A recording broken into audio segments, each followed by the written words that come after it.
నీతిపరుడైన బ్రహ్మచారి అయిన ప్రధానమంత్రికి మద్దతుగా నిలబడండి దయచేసి. ఆ వ్యక్తికి కూడా ఏమన్నా జరిగింది అంటే గుండెల్లో బాధతో చెబుతున్నా, ఇక దేశాన్ని రక్షించేవాడు లేడమ్మా, ఆయన మరో హనుమంతుడు, మరో భీష్ముడు. నాకు పార్టీలతో నిమిత్తం లేదు, నాకు ఆయన అంటే అభిమానం. ఆయన ఖచ్చితమైన నిర్ణయాలు ఉన్నాయి. వీళ్ళకి లొంగే మనిషి కాదు ఆయన.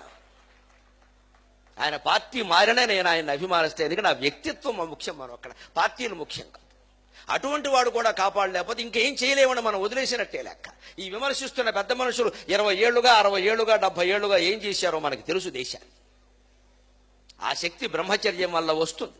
నరేంద్ర మోడీకి కూడా ఆ శక్తి ఉంది. హనుమంతుడికి అతను ఆరాధకుడు. అందుకే ఎక్కడికి వెళ్ళి ఏ దేశానికి వెళ్ళినా ఆ దేశం వాళ్ళకి భగవద్గీత బహుమతి ఇస్తున్నాడమ్మా, దేశం పరువు నిలబడే విధంగా. ఎన్ని దేశాలు వెళ్ళినా ఎక్కడికి వెళ్ళినా భగవద్గీత బహుమతి. అమెరికా వెళ్ళి 9 రోజులు ఉంటే అనుకోకుండా ఆ 9 రోజులు దసరా నవరాత్రులు అయితే, మీరేమన్నా అనుకోండి, మీరు ఎంత ప్రధానమంత్రి అయినా అవ్వండి, అధ్యక్షుడు అవ్వండి, నేను ఈ 9 రోజులు అన్నం తినను, కేవలం నీళ్లు తాగుతాను, నిమ్మరసం తాగుతాను, నాకు అదే ఇవ్వండి అని ఇతర మర్యాదలన్నీ పక్కన పెట్టి తన దుర్గాదేవి భక్తుని చాటుకున్న ఏకైక లౌకికవాది, ఏకైక భారతీయుడు నరేంద్ర మోదీ. హిందువై పుట్టడం పాపమైపోయిందండి ఈ దేశంలో. మిగిలిన మతాల వాళ్ళందరూ లౌకికవాదులే, హిందువులు ఒక్కళ్లే మతతత్వం మూర్తీభవించిన వాళ్ళు. హిందువులకి ఈ దేశంలో కూడా గౌరవం దక్కకపోతే విదేశాల్లో ఎక్కడి నుంచి దక్కుతుందండి?